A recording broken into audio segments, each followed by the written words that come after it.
નમસ્કાર વિદ્યાર્થી મિત્રો, તો આજે આપણે ધોરણ 10 ગણિતની અંદર ચેપ્ટર નંબર 3ની અંદર લોપની રીતનો અભ્યાસ કરવાનો છે. સારી રીત છે તો ભાઈ જે દ્વિચલ સુરેખ સમીકરણ યુગ્મ છે એને ઉકેલ કરવાની આ એક રીત છે. આની પહેલાંના વિડીયોઝની અંદર આપણે આલેખની રીત અને આદેશ રીત શીખી ગયા હતા અને આજે આપણે શું શીખવાનું છે?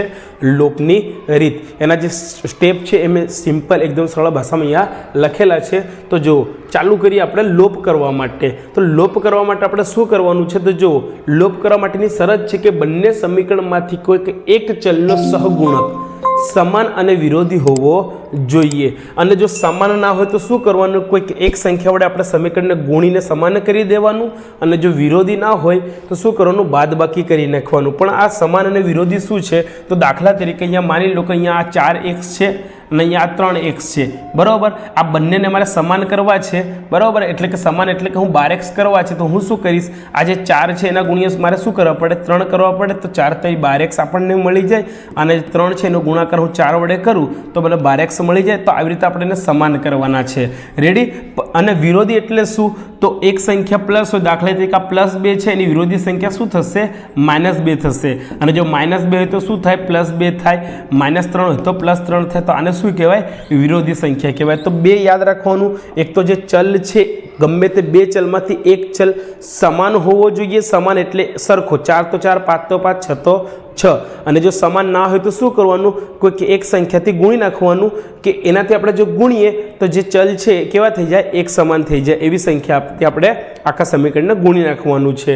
હવે સમાન તો થઈ ગયા, પરંતુ દેખવાનું એ વિરોધી છે કે નહીં. એક પ્લસ ને એક માઇનસ હોય તો આપણું કામ થઈ ગયું, ચાલે. પરંતુ ના હોય તો શું કરવું? તો સિમ્પલી બાદબાકી કરી નાખવાની. જો ઉદાહરણથી આપણે એને સમજીએ તો લોપની રીતની વાત કરીએ તો એક્ઝામ્પલ નંબર 8 છે.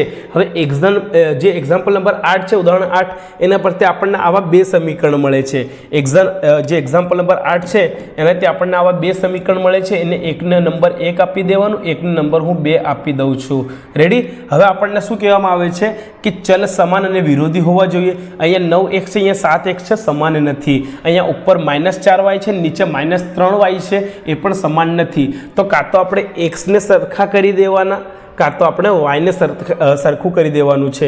પરંતુ આપણે 9 અને 7 આને જો સરખા કરવા જશું તો એક મોટી સંખ્યા મળશે અને મોટી સંખ્યામાં આપણને મજા નહીં આવે. એટલે આપણે શું કરવાનું? આજે 4 ને 3 છે એને આપણે સરખા કરવાનું. તો આપણે કોના વડે ગુણશું? જોવું, 4 ને હું 3 વડે ગુણી નાખીશ તો મને 12y મળી જશે. અને 3 ને 4 વડે ગુણી નાખીશ તો મને 12y મળી જશે. રેડી? તો આપણું કામ થઈ ગયું. હવે આપણે શું કરવાનું છે? તો પહેલું સ્ટેપ આપણને શું કહે છે? તો સમીકરણ હું અડધું લખું છું. સમી 1 ને 3 વડે ગુણતા અને સમીકરણ 2 ને 4 વડે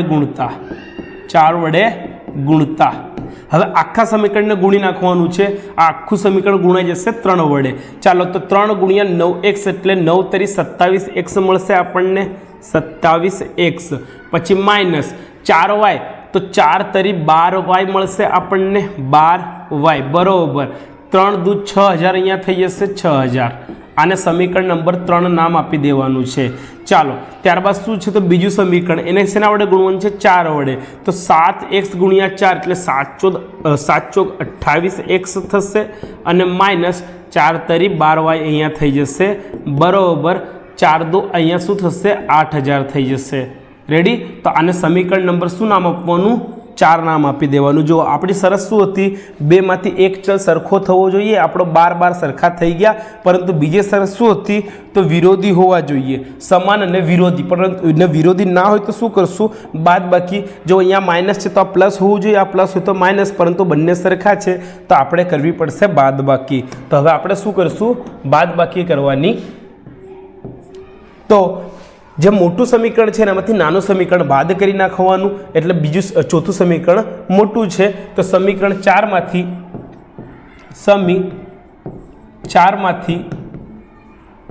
સમી 3 બાદ કરતા. બાદ એટલે કે બાદબાકી. બાદ કરતા. ચાલો, તો 28x - 27x થશે. માટે 28x માઇનસ 27x વચ્ચે કઈ નિશાની? માઇનસની, તો અહીંયા માઇનસની નિશાની, અને કૌંસની અંદર શું આવશે? તો 12y માઇનસ 12y, તો 12y માઇનસ 12y બરોબર, ચાલો એની પેલી બાજુ શું છે? 8000 માઇનસ 6000, તો 8000 માઇનસ 6000 થશે.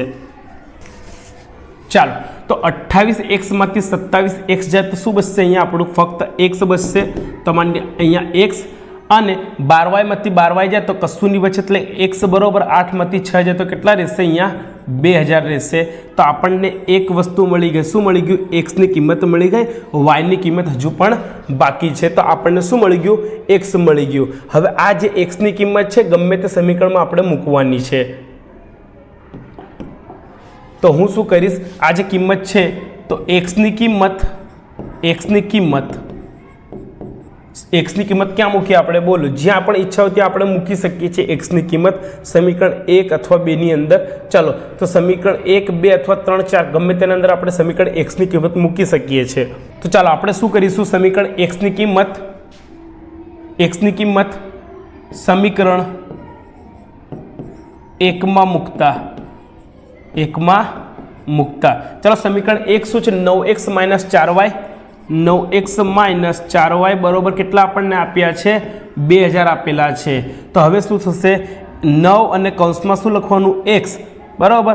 x કેટલા છે? અહીંયા 2000 છે, તો 2000 લખવાના, માઇનસ 4 અને કૌંસમાં y ની કિંમત આપણી પાસે કેટલી છે? તો y આપણને કેટલા મળેલા હતા? ચાલો, y ની કિંમત બાકી છે, સોરી. તો અહીંયા આપણને હવે y મળી જશે. તો y એમના એમ મૂકવાના, બરોબર કેટલા થશે? અહીંયા 2000 થશે. ચાલો, 9 દુ કેટલા થાય? 18. તો અહીંયા શું આવશે? 18000 માઇનસ 4y બરોબર કેટલા થશે? અહીંયા 2000 થશે. રેડી?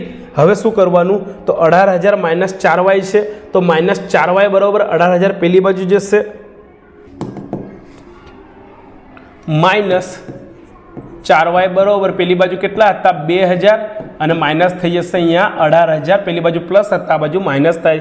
તો માઇનસ 4y બરોબર 18000 માંથી 2000 જાય તો 16000, પણ કેવા? તો માઇનસ 16000. તો માટે y બરોબર કેટલા મળશે? માઇનસ 16000 એમના એમ લખવાના, અને છેદમાં માઇનસ 4 આવી જાય, માઇનસ માઇનસ ઉડી જાય, અને 4 ચોક 16 થશે ને આ 3 0 પાછળ લગાડી દેવાના. તો માટે y બરોબર આપણને કેટલું મળશે? 4000 મળશે. તો આપણા પાસે જે દ્વિચલ સુરેખ સમીકરણ યુગ્મ હતું કે જેનામાં બે ચલ હતા x અને y, તો x ની કિંમત 2000 મળી ગઈ અને y ની કિંમત આપણને 4000 મળી જાય છે. જો ફરીથી આપણે રિપીટ કરીએ કે શું છે ભાઈ લોપની રીત, તો રિપીટ કરીએ આપણે કે શું છે લોપની રીત. તો લોપ કરવા માટે બંને સમીકરણ હશે, એ બંનેમાં બે ચલ હશે, તો બેમાંથી કોઈ એક ચલ એકદમ એક સમાન હોવું જોઈએ, એક સરખું હોવું જોઈએ અને વિરોધી હોવું જોઈએ. જો એક સમાન ના હોય, સમાન હોય તો રહેવા દેવાનું, એક સમાન ના હોય તો આપણે ગુણી નાખવાનું કોઈક સંખ્યા વડે કે જેથી બંને ચલ કેવા થઈ જાય? એક સમાન થઈ જાય. હને એક સમાન આપેલા હોય તો આપણે કશું કરવાનું નથી. અને વિરોધી જોઈ, જો વિરોધી હોય બરાબર, દાખલા તરીકે +4 છે, ઉપર અને નીચે -4 હોય તો રહેવા દેવાનું, પણ ઉપર -4 છે, નીચે બી -4 છે, તો એને શું કહેવાય? એ એક સમાન છે પરંતુ વિરોધી નથી. તો એનો આપણે શું કરવાનું? વિરોધી બનાવવા માટે એની બાદબાકી કરી નાખવાની.